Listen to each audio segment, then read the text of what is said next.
welcome back to California Cooking. We have a great show lined up for you today. I get in the kitchen with Chef Ray Garcia. He's the chef behind Broken Spanish, and he tells us how to make the perfect carne asada every time. Then I'm making for you a spicy sweet potato salad. And Eric Spillman takes us to one of the best Philly cheesesteak places in all of LA. First up, Chef Ray Garcia is a Los Angeles native and has the most amazing modern Mexican restaurant in downtown LA called Broken Spanish. I got to spend some time with him in the kitchen, and he taught me how to make his carne asada tacos. Take a look.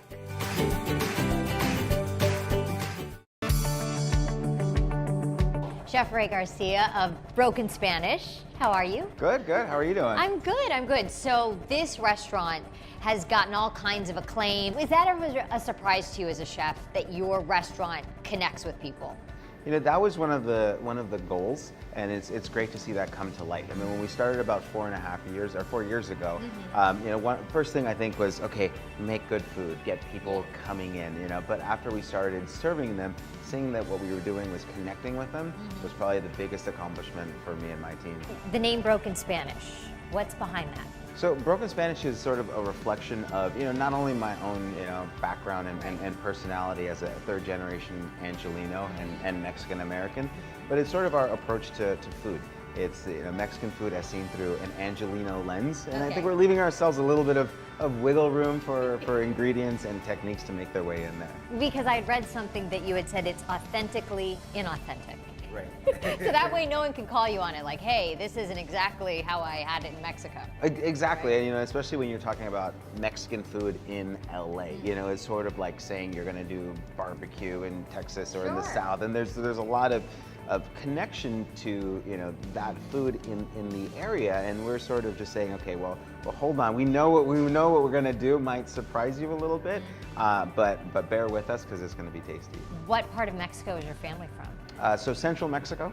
So Guanajuato is mostly where my grandparents are from. I have one from Chihuahua and one from Aguascalientes as well. But I think, you know, where I'm getting most of my cooking from is going to be central Mexico. Are you watching guest reaction to food? Do you take time to kind of watch somebody take their first bite? I do sometimes. I don't go out of the way, but I'm To a go very staring I don't creep around the corner. Right. But if I'm passing through, I'm always listening to conversations. I'm always, you know, watching how, you know, what the servers are saying, because a lot of times, you know, without staring at the guests, you can see that the server's having a conversation. They're explaining something. They're saying, "Oh, great, thank you. I'm glad you enjoyed it." So just seeing that and hearing that is usually where I take most of my cues. Plus, I think nothing says people enjoyed it like an empty plate. So I'm more just that says it all, right? Standing by the dish area saying, okay, well, what's wrong with that? There's a drop of sauce left. Yeah. Is there a family recipe on the menu here? A straight up family recipe that maybe you didn't tweak a whole lot? I'd say the tamales are pretty close. Okay. You know, the tamales are something that are very traditional, at least in my family, around Christmas time. Yes. And it was also sort of the ceremony behind it, and everybody had their role. So my grandfather, you know, had the strong hands, and he was the one working the masa. And, you know, as a kid, I was the one laying out the leaves. So the whole family gets involved. So the to whole make family would get involved, and, you know, everybody had their role. And so that was something that was important for me, you know, to be able to use my resources as a chef to maybe source better cheese, better ingredients, you know, for the filling, but the technique and the love and the base recipe is still there. When did you know you wanted to be a chef? I was reading college that you needed to work at a restaurant to pay the bills to get through school. Yeah, that was sort of where I found my love for cooking, and I think just restaurants in general. I actually started out in the front of the house to pay the bills through college. So were you waiting tables? So I was waiting. I started off as a busboy. So my first job, I think, was handing out chips and salsa at a small Mexican restaurant. Okay. I've gone full circle. I mean, my first cookbook was Cooking for Dummies. I remember it, you know, 20 years ago or whatever it was. And, you know, it was because I wanted to teach myself the basics, and then from there say, okay, well, what if we did something instead of a mushroom? You know, what if I catered it to my taste? Everything was fair game, from bottles of, you know, hot sauce to, you know, cans of tuna to everything in between. And you were executive chef at Fig, right? Yes. For a long time. Yes, I created Fig in Santa Monica. I was there for about 7 years. All right, so what are we going to make today? We're gonna make a carne asada taco. Okay. Which I think you mentioned it before, some of my tradition. This recipe is kind of, reminds me of my childhood and family barbecues. All right, should we go in the kitchen? Let's do it. Chef, I love your kitchen because you have windows. Very few kitchens like this have actual windows to the street. You see people go by. Yeah, it's a beautiful beautiful space. Although sometimes I think that people don't realize that we can look out too. So you'll have people who are just staring for hours, Fixing their hair. like fixing their hair. I'm like, hi. And so close to Staples Center. Very, very close, about 2 blocks away. Yeah, and we were talking about the fact to have the Lakers stop by. Has LeBron James been in for dinner or what? LeBron has not come in for dinner yet. But this is an invitation if he wants to come in. We're always waiting. We're moving on to our carne asada taco. This is a piece of flank steak. It's about half of one. And this is a recipe that I've been watching made for years, since I was a little kid. So I don't know how close it is to the truth. I just remember certain ingredients. Like I watched my uncle put beer. So this is recalled from memory. No one actually told you. No one actually told me this. This is just a puree of onion, serrano, cilantro, the juices, soy sauce, and beer. I like it, okay. What beer do you use? What is the beer of choice? So it's generally a Tecate. How long would you let this marinate? So for a piece this big, you can go for 4 or 5 hours. You can go overnight. It all depends on how much you want, that flavor to penetrate. So this is a marinade that we have going for about 8 hours now. Okay. So you can see that it's starting to turn the meat a little bit, but it's still nice and red. What we're gonna do is, you can do this at home on your grill. If you don't have a grill, what we have here is a cast iron grill pan. Do you believe in letting the meat come to room temperature a little? 100%. So you always season. So we're gonna come over to our pan, which is smoking. It's gonna be a real sear. So it's probably going to take about 5 to 6 minutes on each side. Okay. And then rest and kind of carry over cooking. So there it is. That's a beauty. It smells so good. And what's interesting is you smell the fruit juice, you smelled all those things that went into making that steak. Even some of the soy sauce, the way it kind of has a very distinct smell to it.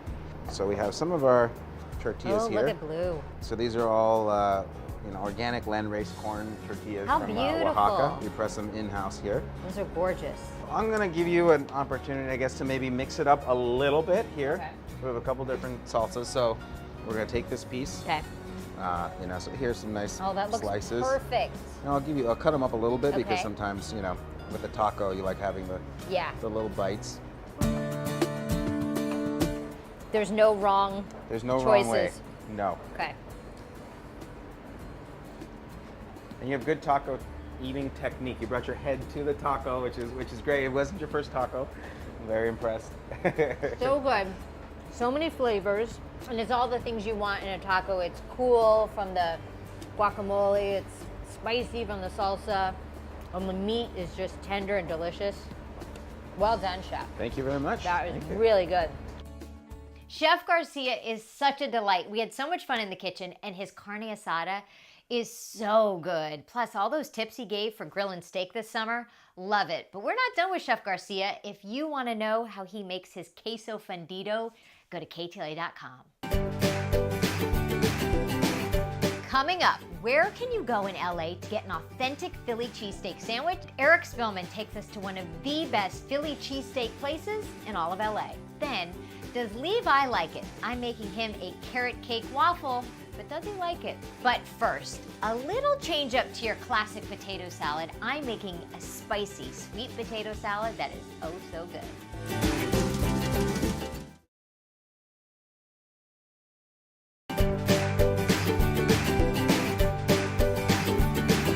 Barbecue season is right around the corner, and I do love the traditional potato salad, but I decided to switch things up a little bit and make a spicy sweet potato salad. I promise it's a crowd pleaser. Take a look.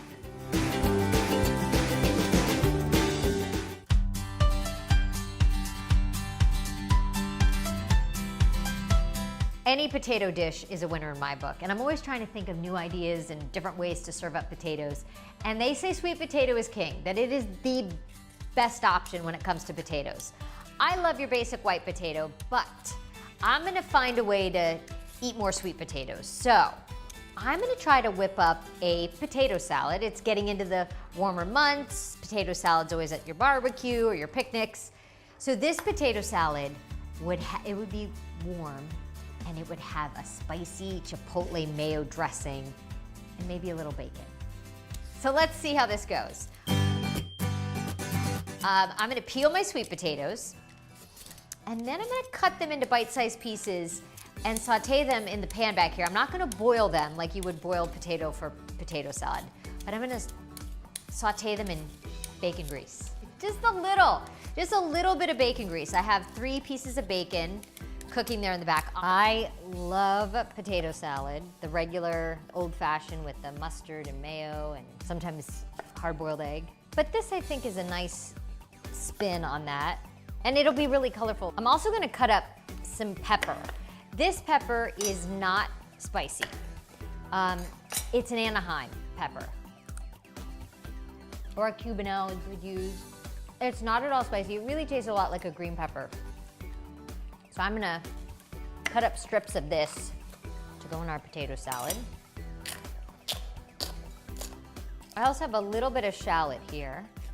I'm just gonna slice up a little shallot to give a mild oniony flavor to our potato salad. Let's check on that bacon, and then we'll put the potatoes in the skillet. Our bacon has browned, and in the same skillet where we had that bacon grease, we're going to add our sweet potatoes. And if you have to add a little bit more olive oil, which I did, woo, because my bacon didn't produce much in the way of fat. So it really imparts more flavor than anything. You're gonna get that smoky bacon flavor in the background. And we're just gonna cook these until they're soft. And then we're gonna make the dressing that goes on top. We're gonna salt them. Potatoes always need so much salt. So you wanna give them a good amount at this level. And then when they get nice and soft, we're gonna take these out. We're gonna cook up the peppers and the onion and a little garlic. So our sweet potatoes are soft. You want them to be completely cooked. They're a little bit brown. They're not crunchy. And sweet potatoes, they really don't get that crispy. They stay softer than your regular white potato. I'm gonna put these in a bowl, and then we're gonna cook our veggies. And I like to cook potatoes and veggies separately. One reason, there wasn't enough room in the pan. That's the real reason. And the other reason is because the veggies produce liquid and water.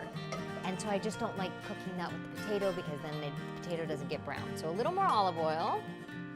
And we're gonna add in our chopped Anaheim pepper, some shallot, hit those up with a little bit of salt. There we go. And just let those get soft. Okay, our peppers are soft. So are our onions, and I'm gonna put in a clove of garlic. And just heat it through, because garlic, you don't want to brown. It gets bitter.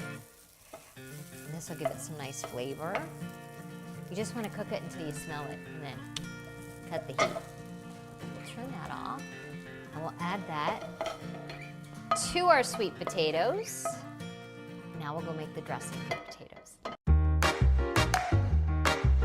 So for our chipotle sweet potato salad, I'm going to make a smoky, spicy mayo dressing to go on our sweet potatoes, which any good potato salad starts with mayo. I'm gonna put a 1/4 cup to start with.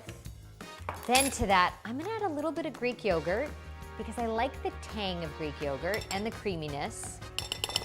2 tablespoons of Greek yogurt. Now, chipotle in adobo.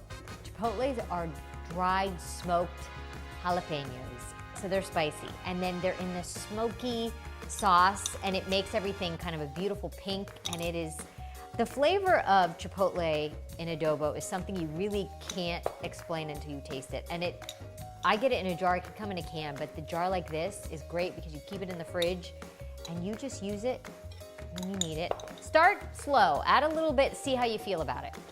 All right, lime. I'm gonna squeeze my limes because they're a little hard. You could also pop them in the microwave for a couple of seconds. You'll get more juice out of them. Squeeze your limes. I'm gonna start with 2 limes. I want it to be zingy and tangy and spicy and all that good stuff. And I think this would be such a nice thing to bring to a barbecue and everyone go, oh, what's this? Say it's a little twist on your traditional potato salad. Now, you're gonna wanna add it to warm potatoes because you want this dressing to get soaked up into your sweet potato. We've got Anaheim peppers, our shallots, our garlic, and our dressing with our chipotle. Don't add it all, just kind of see where you're at. This would also be good, keep in the fridge. You know how when you do potato salad and then you realize a few hours later or even the next day it's dry? Keep that in the fridge and add it if need be. Oh yeah, that looks really yummy. You thought I was gonna forget about our crispy bacon.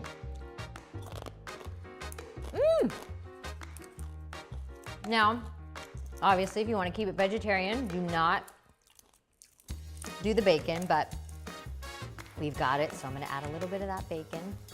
And it's smoky, spicy, limey, creamy, all of the things you would want. I forgot, add cilantro. I got to the end, I was so excited about the dressing I was making, I forgot my cilantro. So, in theory, add a bunch of chopped cilantro before you plate it, but that's okay. We'll just add it on top. It is really good. It is tangy and spicy, creamy, salty. Try it. You know, sometimes you get tired of the same old things at a barbecue. That spicy sweet potato salad is definitely gonna change things up. Coming up, where can you go in LA to get an authentic Philly cheesesteak sandwich? Eric Spillman takes us to one of the best Philly cheesesteak places in all of LA. And then, does Levi like it? I'm having him try my carrot cake waffles. That's coming up.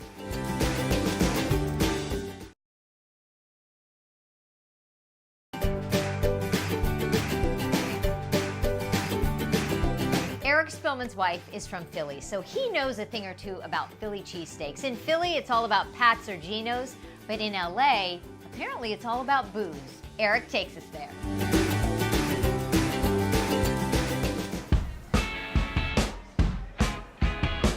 Jessica, you know this. I've spent a lot of time in Philadelphia. My wife is from Philadelphia, my in-laws, everybody. And you know what? Sometimes you just get a hankering for a real Philly cheesesteak.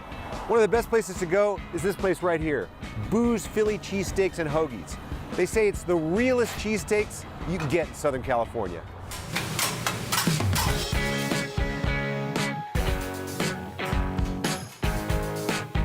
Okay, so we're here with Andrew Ahn. He's the owner of Boos, and how long have you been doing this? We've been here for about 7+ years, and the reason why we opened this spot was because my dad, when he moved to LA, he asked me, where can I get a good cheesesteak? And there wasn't any place? Not one. And so he's like, all right, we have a problem, let's solve it. It's comfort food. It's something that, you know, people in Philadelphia have grown up with since they were kids. So what constitutes a good Philly cheesesteak? I think one of the main things is the rolls. So we use Amoroso rolls. We use authentic ingredients that you would find anywhere in Philadelphia. And that was really important for us. Whiz is really the traditional cheesesteak, right? Not necessarily. Some parts of Philly is whiz, but I mean, I grew up where a provolone and white American was what we offered from where I grew up.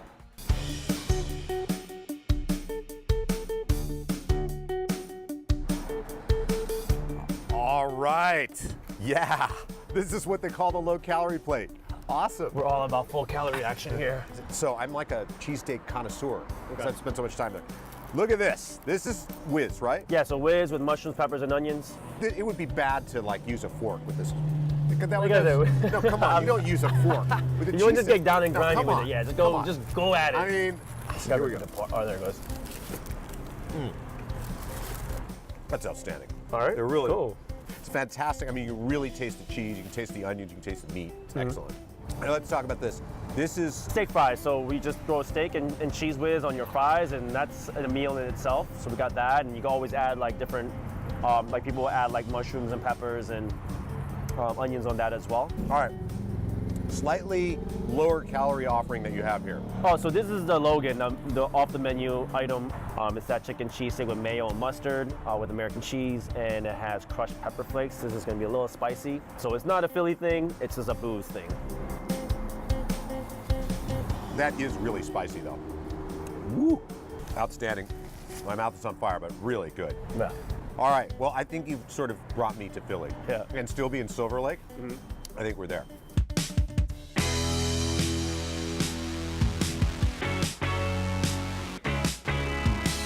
It is comfort food. I think what Andrew was saying is just, it's comfort food. It just makes you feel relaxed and comfortable and just happy. Basically, eating this makes you feel happy. Philly people are the real people, man. They're the salt of the earth, right? Yes, we My are. wife constantly tells me that. We're very blunt, So I we're agree. honest. It's You are. about honesty. So. She's honest, you're honest, everybody's honest. That's a good thing, right? It's a good thing, it's a good Yeah. thing.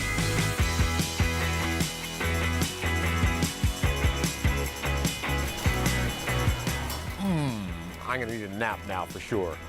Boos Philly Cheesesteaks is located at the corner of Fountain and Virgil in the Hollywood area. They also have a location in Koreatown and one at the Forum in Inglewood as well. Jessica, I know you're a Philly cheesesteak type of person. I can just tell. You gotta come and try it. Oh, Eric, that looks so good. I'm a huge fan of the Philly cheesesteak sandwich. Can't wait to check out Boos. Now, on to Levi Likes It. I make for him a carrot cake waffle, but does he like it? Okay, Levi, here's your carrot cake waffle. Dump it. Want to try it? Dump it. What? Dump it. Oh. Oh, Dump it. I just made it. Dump Oh, all right. Save it for me. Dump it all.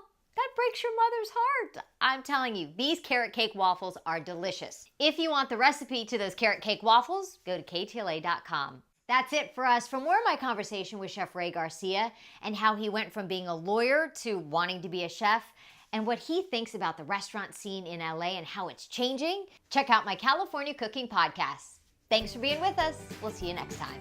Hey guys, welcome back to California Kitchen. We have California What's the name of it? Hey guys, welcome back to the show. Wait. Wait, hey guys, welcome back to California Cooking. Okay. This knife won't even cut a line. Let's try another knife. How is this possible?